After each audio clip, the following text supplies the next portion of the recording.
Welcome to Energy Frontier, the Wyoming Landscape Podcast. Hosted by Dr. Holly Krutka, Executive Director of the School of Energy Resources at the University of Wyoming. The show highlights SER's role supporting our mission to promote energy-driven economic development for the state of Wyoming. Welcome back, listeners. Today we're joined by Dr. Tim Considine. He's a professor of energy economics at the University of Wyoming and a School of Energy Resources faculty member. He is a nationally recognized expert in energy markets, environmental regulation, and resource development. With more than 4 decades of research and teaching under his belt, he's worked at the intersection of academia, policy, and industry. So thank you so much for joining us today. Thank you. A pleasure to be with you. Dr. Considine, what initially sparked your interest in energy economics?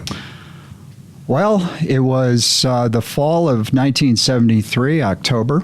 I was walking down the street on North Avenue in Chicago, north side of Chicago, and there was a long line of cars on the street. And couldn't even see the end of the line. And my roommate and I were walking down the street, and we were approached by a fellow who offered us $10 to watch his car while he went into a local shop to get lunch because the line was moving that slow.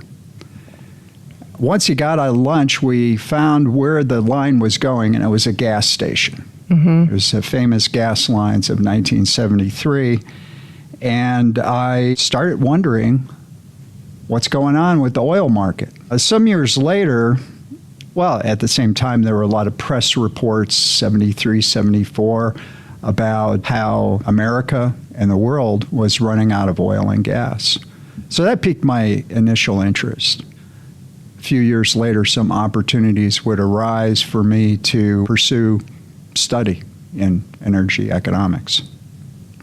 That is so cool and such a great example, and probably something a lot of folks that are currently in college would have never experienced, right? Like, we haven't really seen that kind of shortage. Actually, we've had a lot of energy issues caused by abundance and low pricing. So really interesting and really cool that you experienced that at such an age where it could influence the rest of your career. And I'm glad it did, because it brought you here to us. But first, let's talk about, how did your academic path from Loyola to Purdue to Cornell shape your approach to applied energy research and applied research in general? Well, first of all, I have to express a great deal of indebtedness to my professors and teachers at these great institutions. Loyola is a Jesuit college. I would say maybe a quarter to a third of my instructors were Jesuit priests who would wear long robes, and they were known as the robes. The curriculum was a classic Jesuit curriculum of 4 philosophy, 4 history, 4 English, classics, 4 theology classes in your first 2 years. That training helped me to think critically. You think people argue about politics today, but the arguments surrounding the existence of God were pretty intense back in the 700s. And we revisited all that literature. I then went to Purdue University, which is a Big Ten university. The pillars of that school are agriculture and engineering. And I had the good fortune of being part of an interdisciplinary team that looked at the use of energy in agriculture. And that was in 1976. I then, because of my thesis advising professor at Purdue who graduated from Cornell, he thought I should take a shot at going to Cornell, and I did. And Cornell really gave me excellent training in applied econometrics and quantitative analysis. So all 3 schools provided me with a very well-rounded set of skills to continue learning through my entire life. That's great. And building on that strong foundation, you've now been in the field for over 42 years. And we kind of started talking about this already, because you almost can't miss how much it's changed. But talk about, from your perspective, how has energy economics as a discipline evolved since you began working in that field? Well, economics in general responds to societal needs and events of the time. And as we alluded to before, in the 70s in particular, and into the 1980s, there was an overarching belief that we were running out of oil and natural gas, and in particular natural gas of all products. I mean, it was pretty amazing.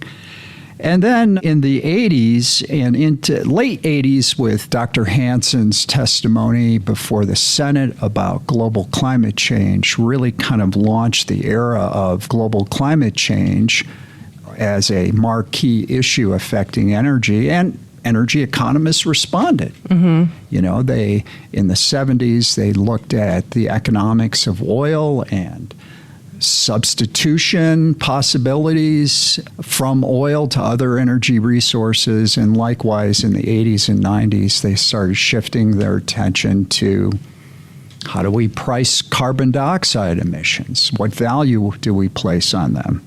In the 21st century, the interest in energy economics continued on global climate change, but it also included the rapidly growing wind and solar energy industries. And energy has always been political. Some believe it's more political today than it was back in the 70s. It was pretty political in the 70s. You don't think so? You don't buy that? That it's more political today? No, I don't. I think it's just as political as it was back in the 1970s and 80s.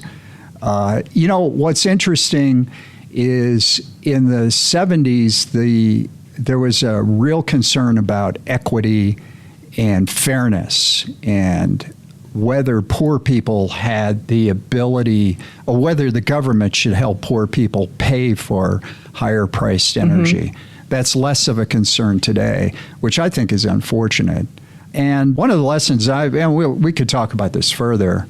One of the lessons I learned is that when governments try to intervene, as they did back in the 70s, remember it was President Nixon who launched Project Independence to make America independent of foreign oil by the year 2000. Okay.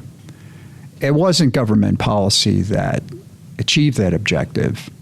It was independent companies pursuing profit who found ways to make that happen. So I think the role of government is, I've always dealt with it throughout my career. When I worked at the Congressional Budget Office, Bank of America, much of my work was focused on government regulation, the costs, the benefits, the market impacts, et cetera. Great. So one of the things you mentioned was the impact of your faculty that you met throughout your education and their impact on you, and kind of how that led you to pursue this field where you have had such an impact now. And you are still impacting students here at the University of Wyoming in the School of Energy Resources. And you in particular, you have a course on energy, and you use The Prize as the book, Daniel Yergin's The Prize, which is... is it like 800 pages? It's a monster, right? Yeah. I remember it took, because I read that book not too long after my twins were born, and so it took me like 2 years to read it, but it's fabulous. And apparently there's just a lot of really interesting people that kind of were the foundation of the oil industry. And so why did you, and I should say also that your course is super popular. And I think sometimes students choose to pursue a degree here with us or take an additional class with us and pursue more in energy because of your course, because it is so interesting and your passion for the energy sector really comes through. So first of all, why did you choose The Prize to teach a course on energy? I hope I didn't steal any of your thunder there talking about it. And what do you want students to get out of it? Well, there's a little short story about how I got into this class. I was in the Department of Mineral Economics at Penn State. It was a 5-faculty department, and Penn State decided that it was uneconomic. I could relate to this. A lot of irony. to continue with this department. So they merged us. I went into the Department of Energy and Mineral Engineering at Penn State. Same college. I just literally moved across the street. And it was a much bigger department. And it was an interesting department. It was fuel science, mining engineering, petroleum and natural gas engineering, and this mineral economics unit. There was also a unit in that department who taught basic science and engineering, energy engineering. There was a very popular course at Penn State in fuel science. And they would draw hundreds of students. And these professors who ran, there were really three of them, who taught these very large sections of these introductory classes. And one of the professors, Jonathan Matthews, Englishman, he had the idea of teaching a class based on the prize. And he approached me and said, "You're an economist. You should relate to this. Here's a copy of the prize." So I picked up the book. And you were saying you were distracted when you were reading the book. I wasn't. I read the book in a weekend. Oh my gosh. I couldn't. Yeah. It was a lost weekend because the book was so riveting. It's so good. It really good book. So I found it very insightful because I knew snippets of the history of oil. I had done some work when I was at Bank of America looking at the history of oil prices. And many people who work in the field of oil and energy know this famous graph of oil prices back to 1859. I was the first guy that put that together. Oh, cool. Yeah. Yeah, I didn't know that. Yeah, it was pretty cool. So the book itself is essentially an economic history of the oil industry from its very start in the 1850s, late 1850s, until about 1992. Now, it's a fascinating book because it tells the personal stories of John D. Rockefeller and other leaders of the industry. But as an economist, when I read it, I see it as like living representation of how industries are formed and organized, how groups of people haggle and negotiate over the profits from oil. Economists call these profits economic rents.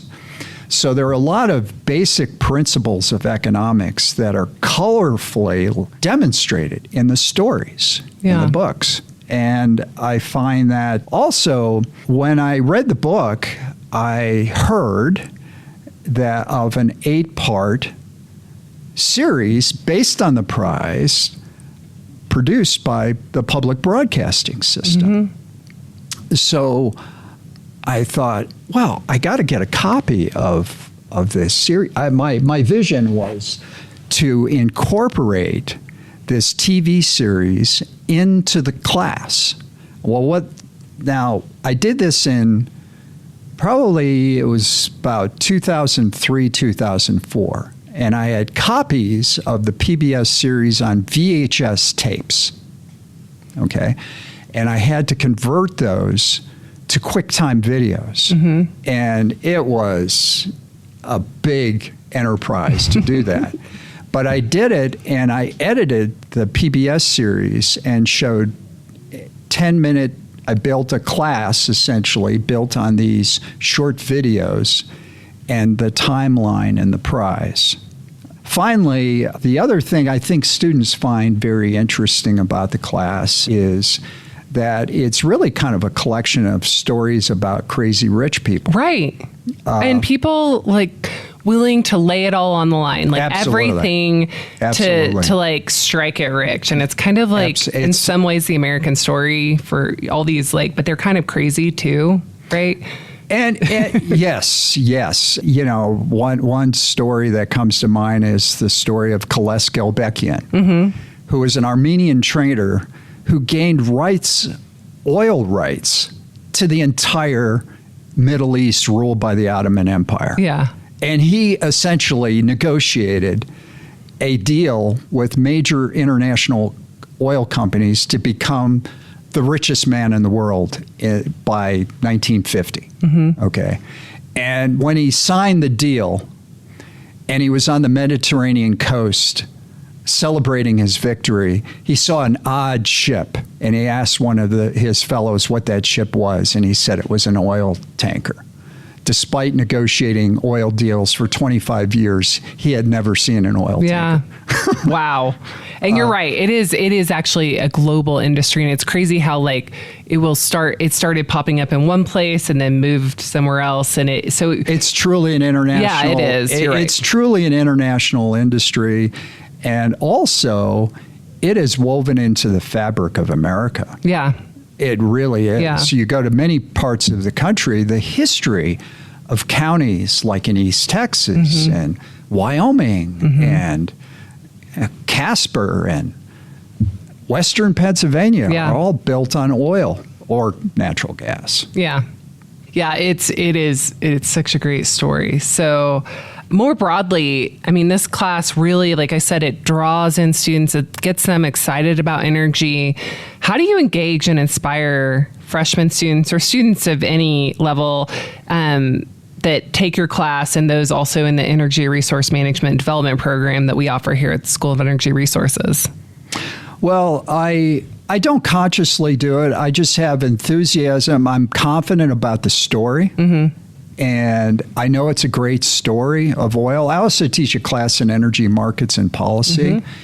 And I'm just confident about my content, and I'm committed to conveying the message and teaching the principles and getting them motivated to write good term papers. Yeah. So I have a term paper assigned in this oil class, even though it's a freshman sophomore class. Many students have said, well, this is a bit more than a 1300 level class. All right. Yeah. But I think the term paper is very important for both classes. And that's my true measure of success. Whether I get I look back at their team projects, 10 or 15 papers. And if I have 8 or 9 that are really good papers, it's like, wow, this is interesting. I'm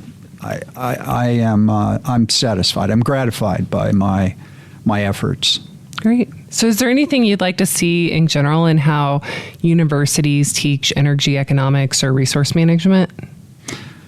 Well, I would say, based on my personal experience, I have learned a lot from people who are actually in the business. Sure. And that is so important. And I learned this when I was an analyst at the Congressional Budget Office.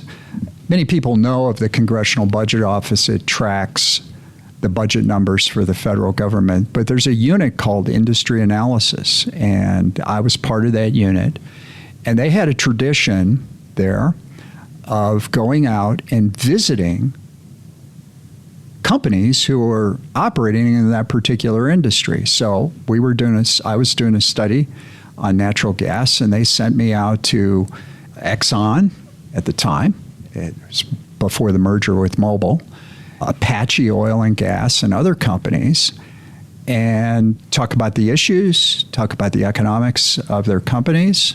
And that whole process, I learned a lot. I found people who really knew what was going on in the field. Give you one example. I was doing this study on natural gas for CBO, and one of the critical questions in the analysis is, if you decontrol prices for gas in old fields, the government had price controls on gas fields that were drilled 50 years prior. What does that mean? Like they limited the price to 25 cents, believe it or not, 25 cents per 1,000 cubic feet. When was this? This was in the late 1970s. Okay. All right. And the question was, should you eliminate those price regulations and allow the price of gas to go up? A lot of people opposed it because poor people would have to pay more for their heating bills.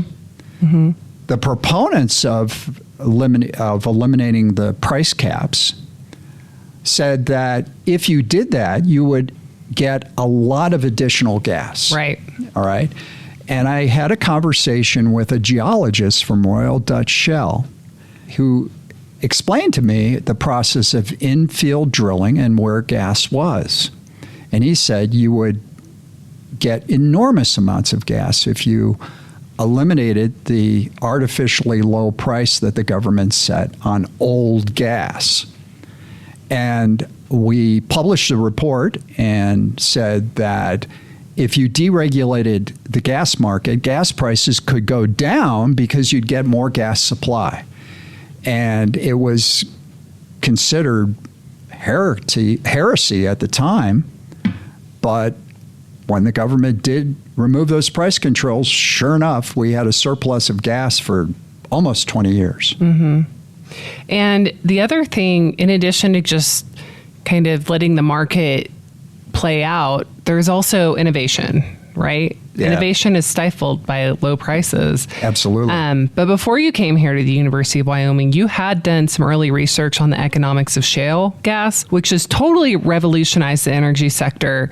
And can you talk about that work a little bit? Yeah, I'd be happy to. I was in that new department of mineral and energy engineering, and, I made some friends.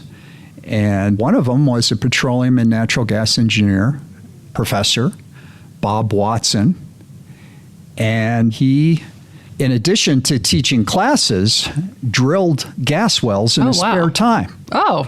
It's amazing. Yeah, he put on his boots and his coveralls and be out there in the dust. Yeah. And I think it was around 2006. I'd say, hey, Bob, how's drilling? You find some gas? And he started talking about this shale gas they were going across in just about 70 miles west of State College. And, he kept coming back, hey, there are companies from Texas coming to Pittsburgh, and they're drilling these test wells for shale gas in southwestern Pennsylvania, and the results are spectacular. Mm-hmm. And before I knew it, I think it was 2007, right after I finished a study for a company called Talisman Energy in upstate New York. They were drilling for gas in upstate New York. Wow. 30,000 feet down. Whoa. Yeah, deep gas. That is deep. Yeah, and they were getting a good price for it and a lot of gas. But then I got Bob put me in contact with the Pennsylvania Oil and Gas Association to do a economic impact analysis of developing the Marcellus Shale in Pennsylvania. And one of the key questions I said, the sponsors said, we'd like to know, here's our investment plans. We would like to know how many jobs, how much tax revenue, and how much economic output would be created by this new industry. Well, the key question was, how big is this new industry going to be? Mm-hmm. And Bob put me in contact with a fellow named Carl Carlson. He was an engineer and head of public relations with Range Resources. And I sat down with Carl and said, Carl, how does shale gas actually work? And, how much output do you get over the life of each well? And he shared with me their Excel spreadsheets on how they estimate what their production is today and quarters and years into the future. And I adopted that and calibrated and built a model of drilling and production for the Marcellus Shale. Mm-hmm. I wrote a report in 2008, just as I was leaving Penn State on my way to Wyoming, called The Emerging Giant, the development of the Marcellus Shale. And the report was vilified in some circles, but I got a lot of interest from the press. And the report basically said, look out, Pennsylvania could be producing as much natural gas as Texas within 10 or 15 years. And it turns out the entire field that includes West Virginia and Ohio, it's producing more gas than Texas. And it's totally changed American energy. Absolutely. Yeah. Yeah. And just, 30 years prior, I was working on reports based on the premise that we were running out of natural gas and we couldn't use it to generate electricity because it's too valuable as a chemical feedstock in anhydrous ammonia production and other uses. Sure. I mean, there was plenty of support for the idea of trying to create fuels from coal, because oil and gas were running out. Yeah, and absolutely. Yeah, so. But it's a great elementary lesson in economics that price really matters. Yeah, absolutely, and that innovation as well. And it's interesting. Yeah. Harold Hamm came here, the president, I think, of Continental Resources, and I attended his lecture. He came and talked about his book, which sort of, I think it was like post the prize, right? Like, because so much has continued to change. Oh, sure. Since the prize covers, I think you said through 1992. Yeah. And so he led Continental Resources, what became Continental Resources, through the whole hydraulic fracturing and horizontal drilling. And it continues to change energy markets, both in the US and globally. So do you stop at 1992 or do you I go keep to the going? present. Okay. I go to the present. What resources do you use? Like, Variety, EIA, industry reports. There's a great book in my energy markets course. I use Rusty Brazil's book, The Dominoes, and he really gives a layman's view of the shale revolution and what it involves. Oh, great. Yeah. So I take the students through that in the second class. So one of SCR's big initiatives across the University of Wyoming is called the Mowry Project, or the Mowry Shale Project. And essentially what we're trying to do is bring together faculty, staff, and students from across the university in all different disciplines to focus on Wyoming's largest unconventional oil and gas resource. And as a geologist tell me, one of the really interesting things about the Mowry is it's a source rock. See, I sound like I know what I'm talking about because they have told me so many times, but it underlies the whole state. And so what we learn about the Mowry can help with oil production in the Powder River Basin, but it can also help with gas production in the Green River Basin. So it's a great way to bring all these minds together to work on a common topic, but from really different perspectives. And so currently the Mowry Project spans 7 departments, including yours, economics. So can you talk about what you're focused on as part of the Mowry and how it kind of fits into the overall program?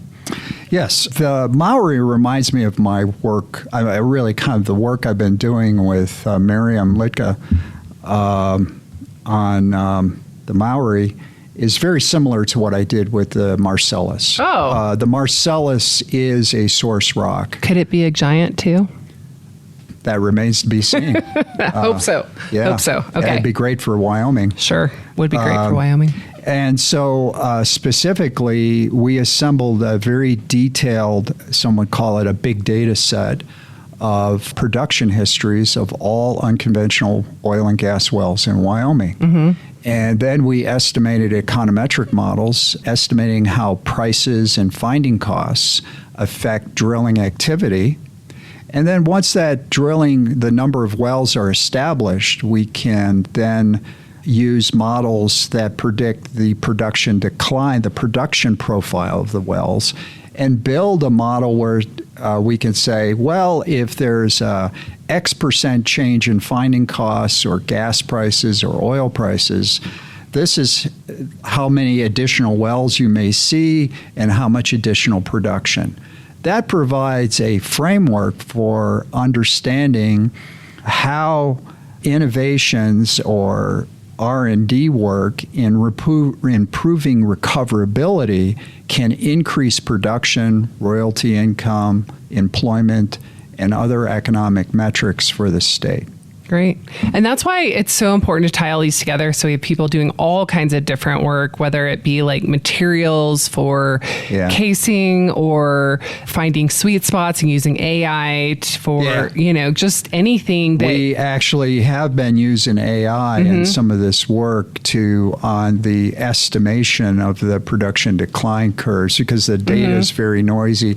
The other thing I want to mention here is where economics, management, science, operations, research, artificial intelligence all can provide a role is taking real data from the field where companies are actually drilling wells and producing to see where the best practices are and what the production frontier looks like, and where the prospects for advancement are great, and that could, in the future, help direct R&D efforts. Sure. Great point.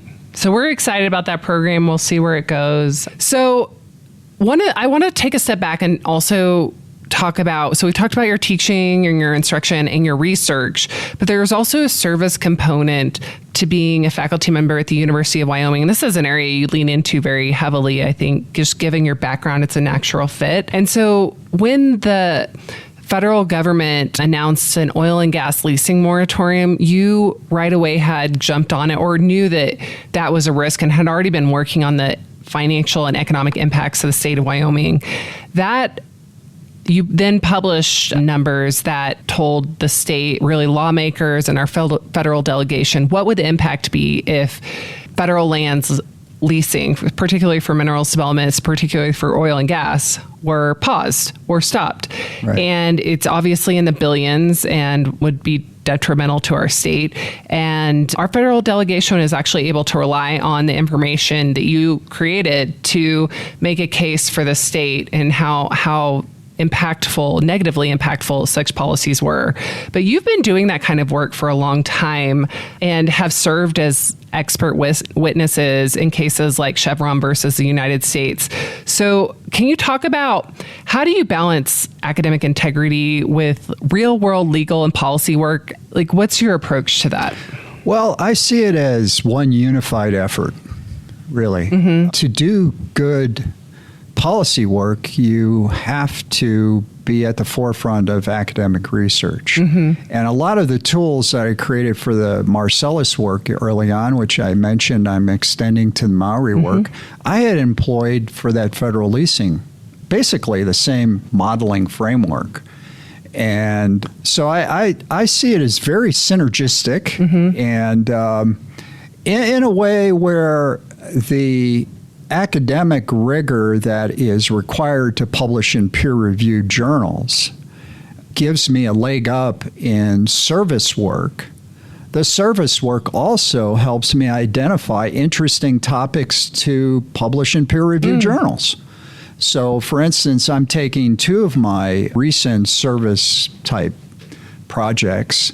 One on, you mentioned Chevron versus the United States, which is basically who pays for a mine cleanup for a molybdenum mine in Cuesta, New Mexico?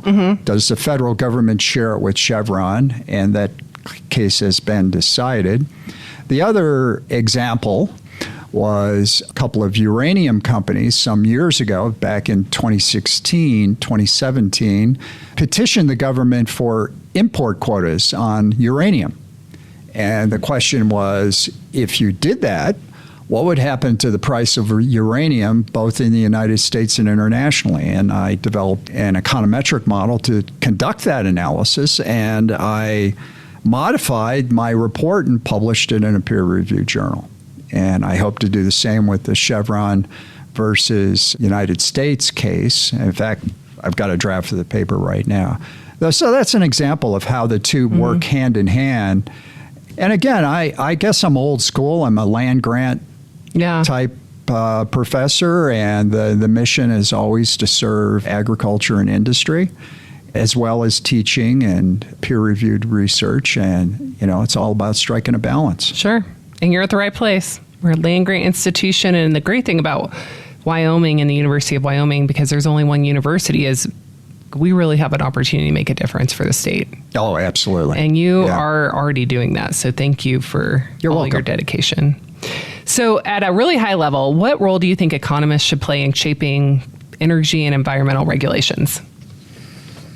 Well, historically, economists have played a very important role, mainly in identifying the costs and benefits of the regulations and looking at it dispassionately. It's that simple, really. Yep. And is that required? Yes. Yeah. Actually, I've been doing a lot of testimony down in Colorado. Colorado's enacting a lot of regulations on not just oil and gas, but industry in general. And Colorado statute requires cost-benefit analysis. And also there are federal regulations that require cost-benefit analysis before a major regulation is promulgated and enacted. It's interesting, too, because different economists come up with really different cost-benefit results, and that just has a lot to do with what your assumptions are. Right. And, give you an example. One of the key metrics that is very impactful is the social cost of carbon. Oh, yeah. And that number can change, has an enormous range of variation. Yeah. And much of it is based on the uncertainty around the basic science. Right. Okay. And so that's where economists are in a kind of a difficult position because they don't have the expertise to evaluate the science, pick a number, although that doesn't preclude many from doing so. But that's the challenge, and there's no easy answer. But the impact of those decisions can be really high, especially in places like Wyoming with so much federal land and federal minerals. So talk about how do federal land policies impact natural gas and oil and mineral development based on what you found in your research? Well, I've been working on a paper, and I'm getting pretty close to finishing it. And my tentative finding right now, based on pretty solid econometric evidence, is that there is indeed an effect of federal regulation on the pace of drilling in some states, not all states. And most interestingly, there is a spillover effect. So because a lot of private and state land has to be accessed by going through federal land or tribal land, regulations on federal land can affect the pace of drilling on state and private lands. This is called communization in the legal world, where the term communization refers to the communal effects that regulation has on one property on adjacent properties. So interesting. Well, we'll keep an eye out for that paper. Yeah, so will I. I'll be happy to finish it. Okay, well, I could ask you questions all day. You're just fascinating. You have incredible background, and obviously we share a common interest in energy, even though we come from very different backgrounds. I've learned a lot from you in my time here. I appreciate all you do for students. And actually, you were serving as interim academic director pretty early in my tenure here, and thank you for doing that. Our academic program is in such a great place now, and we really needed you to step up and help us during that time, and you did. But one of the things during that time when you would come in and talk to incoming freshmen, I remember you told them when they get to Wyoming, get off the beaten path and explore the state. And I think that's really easy to do here, as our paths are generally far less beaten than elsewhere. But we always close our podcast interviews just asking a question that celebrates this incredible place we live. So is there anywhere in particular you'd recommend for students or anyone? And what is that favorite place to visit in Wyoming? Well, there's great hiking right around Laramie. Oh, yeah. Happy Jack, Medicine Bow, Rewa, down in northern Colorado. So that's where I start. That's where I'm usually at. You don't have to go far either, right? Yeah, like Happy Jack Road's like 15 minutes from door to door. Yeah, it's Kirk Gowdy. Yeah. And I was so busy early on my career here with family, and I've had the good fortune that the kids are, the sad part, the kids are gone, but they're doing well, and I have more free time for hiking. Great. Well, thank you so much for all you do for our students and for us here at the School of Energy Resources, for students across the University of Wyoming, for the state, the nation, and thank you for doing the podcast. You're welcome. Thank you for listening to this episode of Energy Frontier, the Wyoming Landscape, the podcast that highlights the School of Energy Resources at the University of Wyoming. You can expect a new episode of Energy Frontier every other Wednesday on Apple Podcasts, Spotify, or wherever you listen to podcasts. See you next time.